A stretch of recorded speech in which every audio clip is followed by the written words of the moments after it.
So good afternoon, everybody. Happy Wednesday. I'm Dr. Reinhardt. I'm one of the directors of the Brooklyn Initiative to Develop Geriatrics Education, or BRIDGE program for short. It's a pleasure to welcome you today for this session on preventing falls in community dwelling older adults, something that's really near and dear to everyone on the BRIDGE team and geriatricians across the country and anyone with a grandparent. And also really important for improving outcomes and reducing cost of care for older patients. So this talk is part of a series of talks that are being supported as part of the BRIDGE program, in addition to our advanced certificate program in public health geriatrics in the School of Public Health. And we'll be using this talk as well to create an online learning module that'll be accessible for everyone at Downstate and the community for continuing education credit, and also just to learn about this important topic. So it's our pleasure today to welcome Dr. Patricia Dykes to speak on this really important fall prevention topic. Dr. Dykes is an associate professor of medicine at HMS and program director of research in the Center for Patient Safety Research and Practice in the Division of General Internal Medicine at Brigham and Women's Hospital. Her research aims to improve the quality and safety of care through patient and family engagements and clinical decision support. Since fall prevention requires a comprehensive assessment of risk factors and a tailored intervention plan, she has developed a clinical decision support for providers and patients to integrate fall prevention evidence into practice. To reduce falls and injuries in hospitals, she developed the Fall TIPS toolkit, TIPS, which has been shown to reduce falls and fall-related injuries in hospitalized patients. It has been adopted as the standard of care at the Brigham and Women's Hospital, all Mass General hospitals, and over 250 hospitals in the United States, including the VA and Department of Defense facilities. To reduce falls for community dwelling older people, Dr. Dykes was a site PI for the NIA PCORI-funded STRIDE study, which integrated fall prevention evidence into primary care practices in 10 organizations across the US. She's currently developing fall prevention clinical decision support and a care plan collaboration tool to assist with primary care adoption of fall prevention evidence and best practices. And these tools will engage patients and families in the fall prevention process. She's also collaborating on several studies. She's the site PI for the NINR-funded CONCERN study using data science and machine learning approaches and EHR data to identify hospitalized patients at risk for deterioration. She's leading the development of electronic clinical quality measures for a CMS contract and was recently awarded a Gordon and Betty Moore Foundation Award to develop clinical decision support and e-com to improve the early detection of VTEs. So very impressive, Dr. Dykes. We're all looking forward to your talk. Thank you so much for coming. And the mic is all yours. Thank you, Dr. Reinhardt, and good afternoon, everyone. Thank you for the opportunity to be here today virtually to talk about preventing falls in older adults. As you heard, fall prevention has long been a research interest of mine, but I would say in the last year, it's become personal for me since my 89-year-old mother had 2 serious falls that resulted in lower and upper limb fractures on both occasions. What I learned from this experience is that while the evidence behind fall prevention and community dwelling older adults is strong, its application is variable, and it really requires sustained partnerships between the patient, the family, and the care team. Before I get started, I want to acknowledge that this presentation is supported by a HRSA grant, that my research is supported by the National Institute of Aging and the Agency for Healthcare Research Quality, and I have no relevant relationships or commercial interests to disclose. So today I'm going to start by talking about the evidence for a fall prevention program in primary care. Then I'll use the National STRIDE study as one example of a program that was designed to systematically apply fall prevention evidence to practice. And then I'll conclude with a summary of barriers and facilitators to fall prevention in primary care and a discussion of some widely available resources to help overcome some of these challenges. So we're going to start with a few pre-questions. You can use your voting buttons to register your response. And the first question is, the 3-step fall prevention process is comprised of A, screening for fall risks, developing a tailored prevention plan, completing fall prevention documentation, or B, screening for fall risks, completing a fall prevention referral and initiating fall prevention follow-up, or C, screening for fall risks, developing a tailored prevention plan and ensuring consistent preventative interventions, or D, screening for high-risk medications, developing a tailored prevention plan, and developing a deprescribing regimen. So go ahead and use your voting buttons and you can select your response.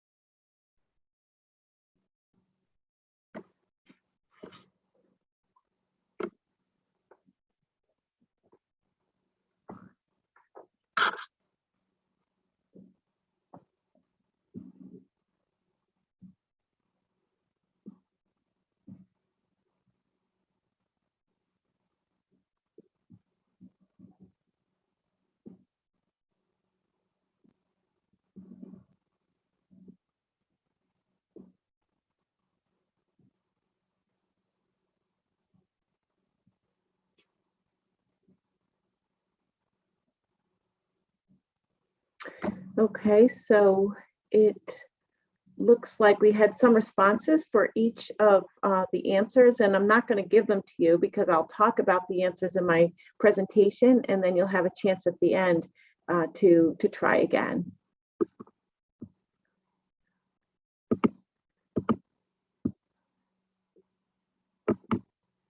Okay, and then the second question is, and it's hidden from my,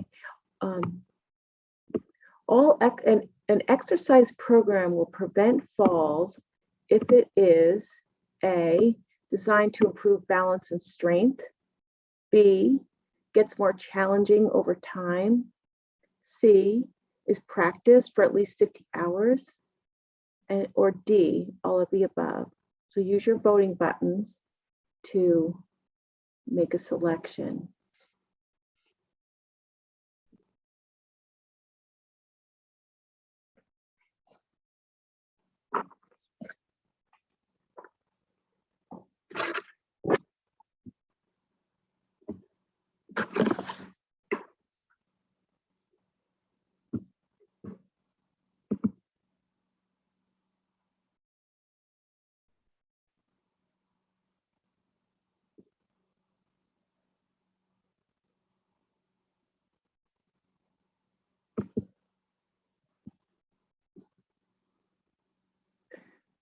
Okay, so looks like everyone chose one of these except for is practice at least 50 hours. So again, we'll talk about what the answer is a little bit later in my presentation, but thanks for participating.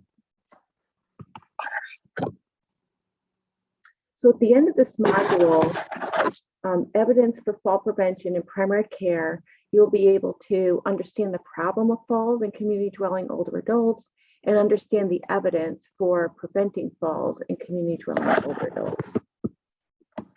So all of you probably know that falls are a common and dreaded event by older people. They're associated with significant long-term consequences. More than 1 in 4 adults that's age 65 or older falls every year, and falls are the most common cause of hip fractures. Injuries from falls such as hip fractures can cause long-term functional impairment and even death.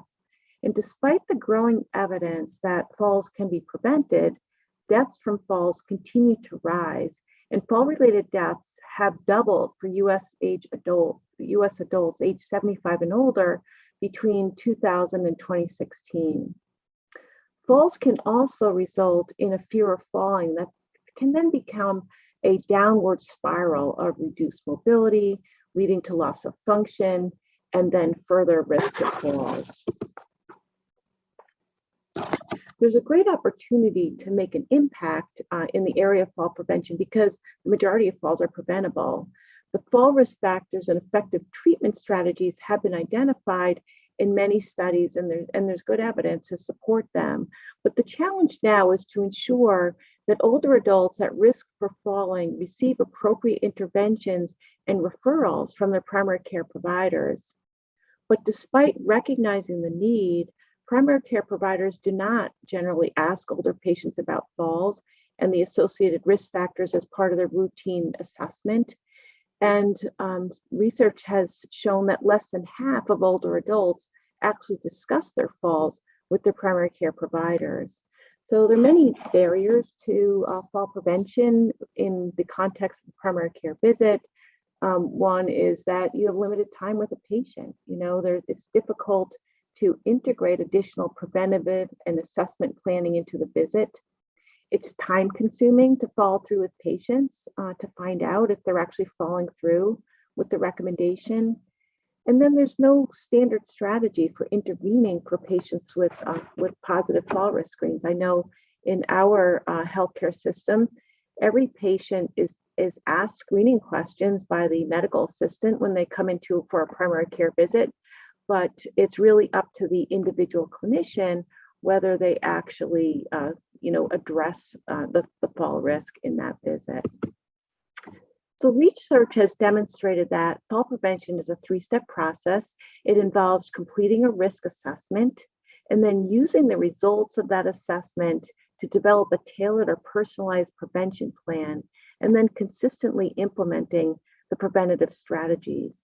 And to do this requires engagement with the patient and family throughout all three steps to ensure that the patient and the family understand the risk factors and that they're involved in identifying interventions that are consistent with what matters to them. And so using the 4M's framework of what matters, medication, mentation, and mobility can help with this. Knowing what matters to patients can help identify interventions that align with the patient's goals and preferences. They'll be more likely then to carry them out when they're at home living their lives. Helping patients understand how the medications that they're taking, the side effects may increase the risk for falls, can help with a partnership around deprescribing efforts. And regularly assessing for and treating dementia and depression will help older adults live independently longer, but will also prevent falls.